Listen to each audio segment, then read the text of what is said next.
भगवत गीता अध्याय 3 श्लोक 1 से 2। अर्जुन ने कहा, हे जनार्दन, यदि आप बुद्धि को कर्म से श्रेष्ठ मानते हैं, तब फिर आप मुझे इस भीषण युद्ध में भाग लेने के लिए क्यों कहते हो? आपके अनेकार्थक उपदेशों से मेरी बुद्धि भ्रमित हो गई है। कृपया मुझे निश्चित रूप से कोई एक ऐसा मार्ग बताएं जो मेरे लिए सर्वाधिक लाभदायक हो।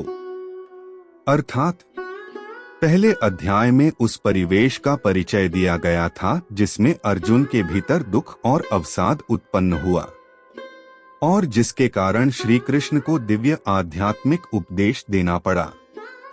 दूसरे अध्याय में भगवान श्री कृष्ण ने अविनाशी आत्मा के दिव्य ज्ञान का वर्णन किया। उन्होंने तब अर्जुन को एक क्षत्रिय योद्धा के धर्म के पालन का स्मरण करवाया और कहा कि इसका पालन करने के फलस्वरूप उसकी कीर्ति बढ़ेगी और स्वर्गलोक की प्राप्ति होगी। अर्जुन को एक क्षत्रिय के रूप में अपने वर्ण से संबंधित धर्म का पालन करने की प्रेरणा देने के पश्चात भगवान श्री कृष्ण ने फिर कर्मयोग के विज्ञान का सर्वोत्तम सिद्धांत प्रकट किया और अर्जुन को कर्मफलों से विरक्त रहने का उपदेश दिया और यह कहा कि ऐसा करने से बंधन उत्पन्न करने वाले कर्म बंधन मुक्त कर्मों में परिवर्तित होंगे। उन्होंने बिना फल की इच्छा से कर्म करने के विज्ञान का नाम बुद्धियोग अर्थात बुद्धि का योग रखा। इससे उनका अभिप्राय निश्चयात्मक बुद्धि द्वारा मन को नियंत्रित करते हुए उसे सांसारिक लालसाओं से विरक्त रखने और आध्यात्मिक ज्ञान के संवर्धन द्वारा बुद्धि को स्थिर रखने से था। उन्होंने कर्म का त्याग करने का परामर्श नहीं दिया, अपितु इसके विपरीत उन्होंने कर्म के फल की आसक्ति का त्याग करने का उपदेश दिया। अर्जुन श्री कृष्ण के अभिप्राय को यह सोचकर गलत समझता है कि यदि ज्ञान कर्म से श्रेष्ठ है, तब फिर वह इस युद्ध में भाग लेने के घिनौने कर्तव्य का पालन क्यों करें। इसलिए वह कहता है, विरोधाभासी कथनों से तुम मेरी बुद्धि को भ्रमित कर रहे हो। मैं जानता हूँ कि आप करुणामयी हैं और आपकी इच्छा मुझे निष्फल करने की नहीं है। अतः कृपया मेरे संदेह का निवारण करें। भगवत गीता अध्याय 3 श्लोक 03। परम कृपालु भगवान ने कहा, हे निष्पाप अर्जुन, मैं पहले ही ज्ञानोदय की प्राप्ति के 2 मार्गों का वर्णन कर चुका हूँ। ज्ञानयोग उन मनुष्यों के लिए है जिनकी रुचि चिंतन में होती है और कर्मयोग उनके लिए है जिनकी रुचि कर्म करने में होती है।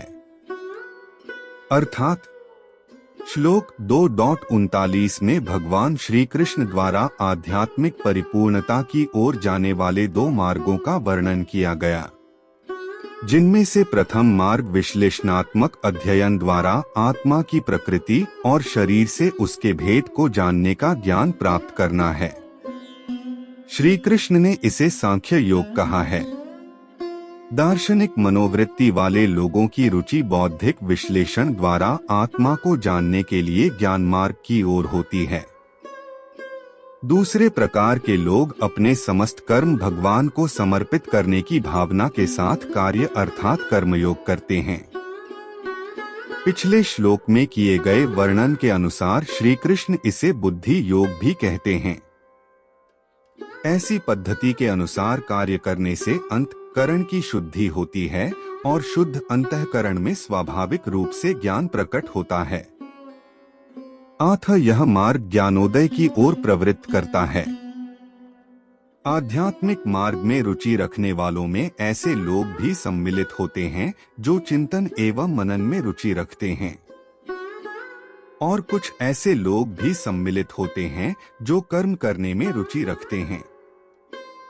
इस प्रकार से इन दोनों मार्गों का अस्तित्व तब तक बना रहता है जब तक आत्मा की भगवत प्राप्ति की अभिलाषा विद्यमान रहती है। श्री कृष्ण इन दोनों पद्धतियों का अनुसरण करने वालों को द्रवीभूत करते हैं, क्योंकि उनका संदेश सभी प्रकार की मनोवृत्ति और रुचि रखने वाले लोगों के कल्याण के लिए है। भगवत गीता अध्याय 3 श्लोक 04। न तो कोई केवल कर्म से विमुख रहकर कमरफल से मुक्ति पा सकता है और न केवल शारीरिक संन्यास लेकर ज्ञान में सिद्धावस्था प्राप्त कर सकता है। अर्थात इस श्लोक की प्रथम पंक्ति कर्मयोगी, कर्मयोग के अनुयायियों और दूसरी पंक्ति सांख्य योगी, ज्ञान योग के अनुयायियों के संबंध में है। प्रथम पंक्ति में श्री कृष्ण कहते हैं कि कार्य के प्रति केवल उदासीन रहने से कार्मिक प्रतिक्रियाओं से मुक्ति की अवस्था प्राप्त नहीं होती। मन निरंतर फल प्राप्ति का चिंतन करता रहता है और क्योंकि मानसिक कार्य भी कर्म का ही रूप है, इसलिए यह भी शारीरिक कार्य के समान मनुष्य को कर्म के बंधनों में बांधता है। सच्चे कर्मयोगी को कर्मफलों की आसक्ति से रहित होकर जीवन निर्वाह करना अवश्य सीखना चाहिए। इसके लिए बौद्धिक ज्ञान को उन्नत करना आवश्यक होता है। इसलिए कर्मयोग में सफलता पाने के लिए तत्व ज्ञान भी अनिवार्य है। दूसरी पंक्ति में श्री कृष्ण स्पष्ट करते हैं कि सांख्य योगी केवल संसार से संन्यास लेकर और सन्यासी बनकर ज्ञानोदय की अवस्था प्राप्त नहीं कर सकता। कोई भी मनुष्य इंद्रियों के विषयों के भोगों का परित्याग कर सकता है, किंतु जब तक मन अशुद्ध रहता है तब तक वास्तविक ज्ञान का उदय नहीं होता। मन की प्रवृत्ति पिछले विचारों की पुनरावृत्ति करना है। ऐसी पुनरावृत्ति मन के भीतर एक कड़ी का रूप ले लेती है और साथ में नए विचार भी निर्बाध रूप से समान दिशा में उमड़ते रहते हैं।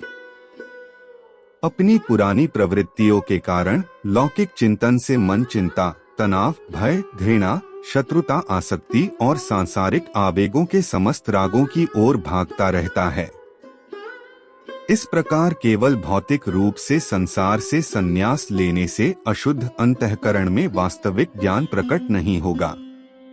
यह उपयुक्त कर्म से युक्त होना चाहिए जो मन और बुद्धि को शुद्ध करता है। इस प्रकार से सांख्य योग में भी सफलता के लिए कर्म करना अनिवार्य है। यह कहा जाता है कि तत्व ज्ञान के बिना भक्ति भावनात्मक होती है और बिना भक्ति के तत्वज्ञान बुद्धि की कल्पना मात्र है। कर्मयोग और सांख्य योग दोनों के लिए कर्म और ज्ञान अनिवार्य हैं। यह केवल इनका समानुपात है जो विविध प्रकार से इन दो मार्गों के बीच भेद उत्पन्न करता है। भगवत गीता अध्याय 3 श्लोक 05। कोई भी मनुष्य एक क्षण के लिए अकर्मा नहीं रह सकता। वास्तव में सभी प्राणी प्रकृति द्वारा उत्पन्न 3 गुणों के अनुसार कर्म करने के लिए विवश होते हैं। अर्थात कुछ लोग सोचते हैं कि कर्म का संबंध केवल व्यावसायिक कार्यों का निष्पादन करने से है, न कि दिनचर्या संबंधी कार्य जैसे कि खाना, पीना, निद्रा, जागना और विचार करना। इसलिए प्रायः ऐसे लोग जब अपना व्यवसाय छोड़ देते हैं तब वह यह समझते हैं कि वे कर्म नहीं कर रहे हैं। लेकिन श्री कृष्ण कहते हैं कि शरीर, मन और वाणी द्वारा निष्पादित की जाने वाली सभी गतिविधियां कर्म करने के समान हैं। इसलिए वे अर्जुन को बताते हैं कि एक क्षण के लिए भी पूर्ण रूप से निष्क्रिय रहना असंभव है। यदि हम केवल कहीं बैठे हैं तो यह भी एक क्रिया है और जब हम लेटते हैं तो यह भी एक क्रिया है। यदि हम निद्रा में होते हैं तब भी मन स्वप्न देखने में व्यस्त हो जाता है। यहाँ तक कि जब हम गहन निद्रा में चले जाते हैं तब भी हमारे हृदय और शरीर के अन्य अंग कार्य करते रहते हैं। इस प्रकार से श्री कृष्ण स्पष्ट करते हैं कि किसी भी मनुष्य के लिए पूर्णतया अकर्मा रहना असंभव है, क्योंकि शरीर, मन और बुद्धियुक्त मानवतंत्र अपनी प्रकृति द्वारा निर्मित 3 गुणों सत्व, रज, तम के अधीन संसार में कार्य करने के लिए विवश होता है। भगवत गीता अध्याय 3 श्लोक 06। जो अपनी कर्मेंद्रियों के बाह्य घटकों को तो नियंत्रित करते हैं, लेकिन मन से इंद्रियों के विषयों का चिंतन करते हैं, वे निःसंदेह स्वयं को धोखा देते हैं और पाखंडी कहलाते हैं। अर्थात सन्यासी जीवन के प्रति आकर्षित होकर लोग प्रायः अपने कर्मों का परित्याग कर देते हैं और बाद में उन्हें ज्ञात होता है कि उनका वैराग्य सांसारिक विषय भोगों से विरक्त रहने के लिए अपेक्षित अनुपात के अनुरूप नहीं है। इससे मिथ्याचरिता की ऐसी स्थिति उत्पन्न होती है जहां लोग स्वयं बाह्य दृष्टि से आध्यात्मवादी होने का ढोंग करते हैं, जबकि आंतरिक रूप से निकृष्ट मनोभावों के साथ अधम उद्देश्यों के लिए जीवन निर्वाह करते हैं। इसलिए संसार में कर्मयोगी के रूप में संघर्ष करना पाखंडपूर्ण सन्यासी जीवन व्यतीत करने से श्रेष्ठ है। अपरिपक्व अवस्था में सन्यास लेकर अपने जीवन की समस्याओं से दूर भागना आत्मा के उन्नयन की यात्रा में आगे बढ़ने का उपाय नहीं है। संत कबीर ने कहा है, हे तपस्वी योगी, तुमने अपने वस्त्रों को भगवा गहरे पीले रंग से रंगवा लिया है, किंतु तुमने अपने मन को वैराग्य के रंग से रंगने पर ध्यान नहीं दिया।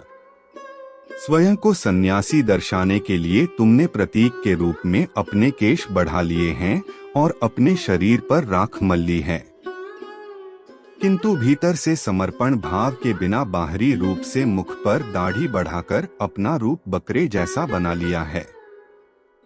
इस प्रकार श्री कृष्ण इस श्लोक में यह व्यक्त करते हैं कि जो लोग बाह्य दृष्टि से इंद्रियों के विषय भोगों का त्याग करते हैं किंतु मन से निरंतर उनका चिंतन करते हैं, वे मिथ्याचारी हैं और स्वयं को धोखा देते हैं। भगवत गीता अध्याय 3 श्लोक 07। हे अर्जुन, लेकिन वे कर्मयोगी जो मन से अपनी ज्ञानेंद्रियों को नियंत्रित करते हैं और कर्मेंद्रियों से बिना किसी आसक्ति के कर्म में संलग्न रहते हैं, वे वास्तव में श्रेष्ठ हैं। अर्थात इस श्लोक में कर्मयोग शब्द का प्रयोग किया गया है।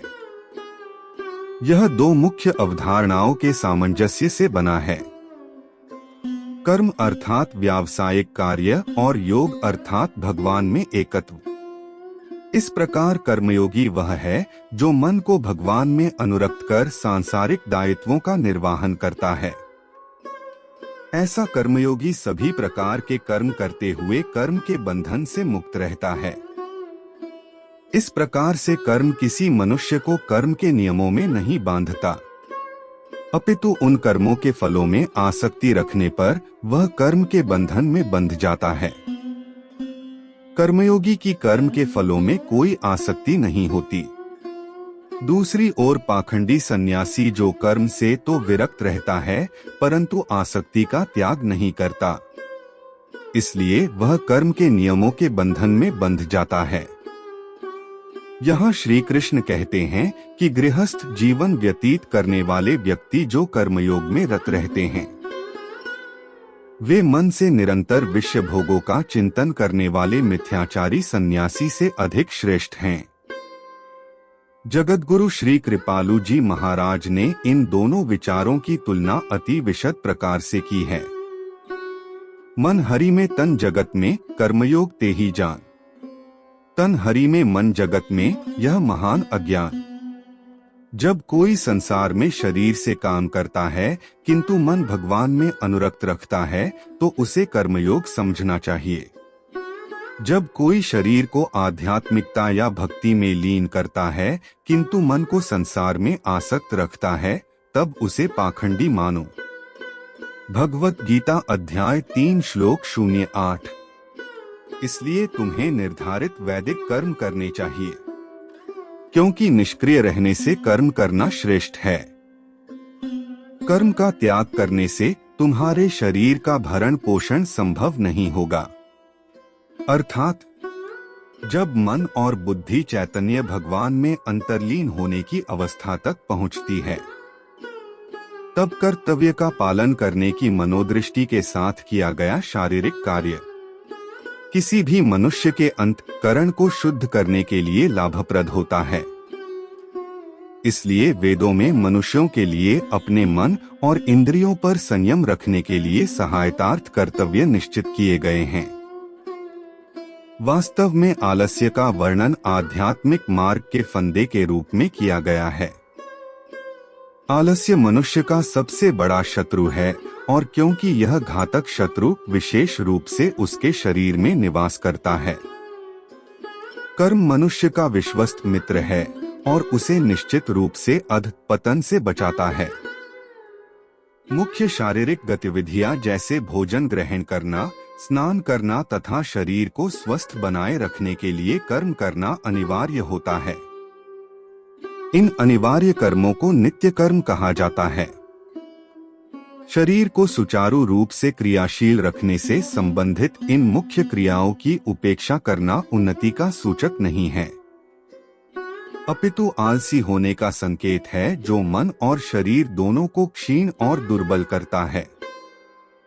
दूसरी ओर शरीर की सुचारू देखभाल और पोषण करना आध्यात्मिकता के मार्ग का निश्चयात्मक योजक है। इस प्रकार अकर्मण्यता की अवस्था न तो भौतिक और न ही आध्यात्मिक उपलब्धि के अनुकूल होती है। अपनी आत्मा के उत्थान के लिए हमें अपने कर्तव्यों को अंगीकार करना चाहिए, जो हमारे मन और बुद्धि को उन्नत और पवित्र करने में सहायता करते हैं। भगवत गीता अध्याय 3 श्लोक 09।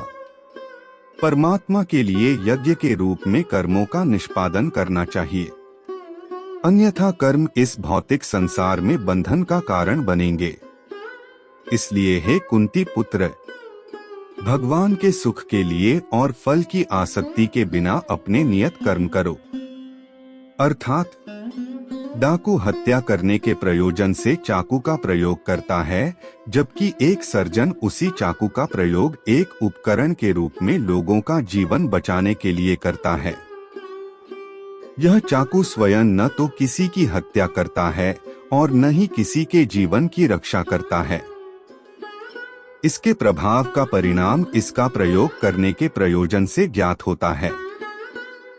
जैसा कि शेक्सपियर ने कहा है, कोई भी कर्म बुरा या अच्छा नहीं होता, किंतु हमारी सोच इन्हें ऐसा बनाती है। इसी प्रकार से कर्म अपने आप में शुभ या अशुभ नहीं होता। मनुष्य की मनोदशा के अनुसार यह बंधन या उत्थान का कारण हो सकता है।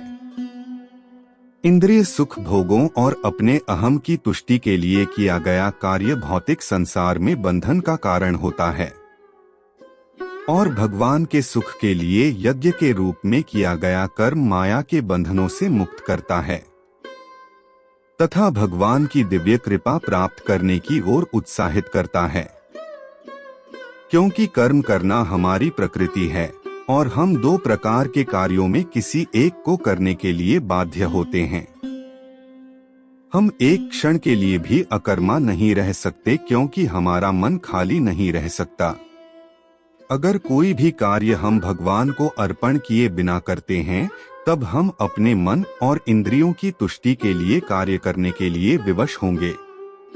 जब हम किसी कार्य को समर्पण की भावना से संपन्न करते हैं, तब हम यह पाते हैं कि यह सारा संसार और उसमें व्याप्त सभी वस्तुएं भगवान से संबंधित हैं और उनका उपयोग भगवान की सेवा के लिए ही है। भगवान विष्णु ने प्रचेताओं को इस प्रकार से उपदेश दिया।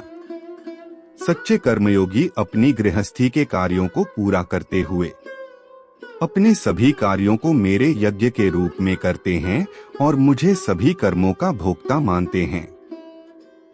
उन्हें जब भी खाली समय मिलता है, तब उस समय वे मेरी महिमा का श्रवण एवं गान करते हैं।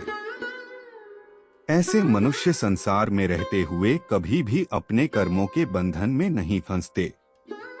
भगवत गीता अध्याय 3 श्लोक 10।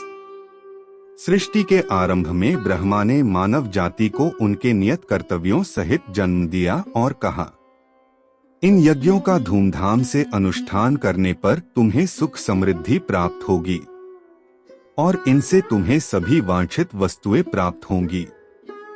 अर्थात प्रकृति के सभी उपादान भगवान की सृष्टि की प्रक्रिया के अभिन्न अंग हैं। भगवान की सृष्टि के समस्त उपादान स्वाभाविक रूप से जो भी सृष्टि से प्राप्त करते हैं, उन्हें वे पुनः परम भगवान की सृष्टि को लौटा देते हैं। सूर्य पृथ्वी के अस्तित्व को बनाए रखने और जीवन निर्वाह के लिए ताप और प्रकाश की व्यवस्था करता है। भूमि अपनी मिट्टी से हमारे पालन पोषण के लिए खाद्य पदार्थ उत्पन्न करती है और उत्तम जीवन शैली के लिए अपने गर्भ में आवश्यक खनिज पदार्थों को समाये रखती है। वायु हमारे शरीर में प्राण शक्ति को संचालित करती है और ध्वनि की शक्ति को प्रसारण के योग्य बनाती है। हम मानव भी भगवान की सृष्टि रचना के अभिन्न अंग हैं। वायु द्वारा हम सांस लेते हैं, धरती जिस पर हम चलते हैं, जिस जल का हम सेवन करते हैं और सूर्य का प्रकाश जो हमारे जीवन को प्रकाशित करता है, ये सभी हमारे लिए भगवान की सृष्टि के अद्भुत उपहार हैं। जिस प्रकार हम अपने जीवन को बनाए रखने के लिए इन उपहारों का उपयोग करते हैं, उसी प्रकार से हमें अपने नियत कर्तव्यों का निष्पादन करते हुए सृष्टि में व्याप्त प्रकृति द्वारा प्रदत्त शक्तियों का उपयोग भगवान की सेवा के प्रति करके उनके प्रति अपनी कृतज्ञता प्रकट करनी चाहिए। ऐसे ही यज्ञ की अपेक्षा भगवान हम मनुष्यों से करते हैं। अपने हाथ का उदाहरण ही ले, जो कि हमारे शरीर का अभिन्न अंग है। यह अपने पोषण हेतु शरीर से रक्त, ऑक्सीजन, विटामिन आदि प्राप्त करता है और इसके बदले में यह शरीर के लिए आवश्यक कार्य करता है। यदि हाथ यह सोचने लगे कि शरीर की सेवा करना एक बोझ है और यह निर्णय कर ले कि शरीर ही उसकी सेवा करे, तब हाथ एक क्षण के लिए भी चेतन नहीं रह सकता। यदि वह शरीर के लिए यज्ञ के रूप में कर्म करता है, तब हाथ का निजी स्वार्थ भी पूरा हो जाता है। समान रूप से जीवात्माएं भगवान का अणु अंश हैं और भगवान की अनंत सृष्टि में हम सबको भी अपनी भूमिका का निर्वहन करना चाहिए। जब हम अपने समस्त कार्यों को यज्ञ के रूप में भगवान की सेवा में अर्पित करते हैं, तब इससे हमारे निजी हित की भी स्वाभाविक रूप से तुष्टि होती है। प्रायः हवन कुंड में अग्नि प्रज्वलित कर हवन करने को यज्ञ कर्म कहा जाता है, परंतु भागवत गीता में वर्णित यज्ञ में धार्मिक ग्रंथों में लिखित सभी नियत कर्म भी सम्मिलित हैं, जिन्हें हम भगवान को अर्पित करने के भाव से संपन्न करते हैं।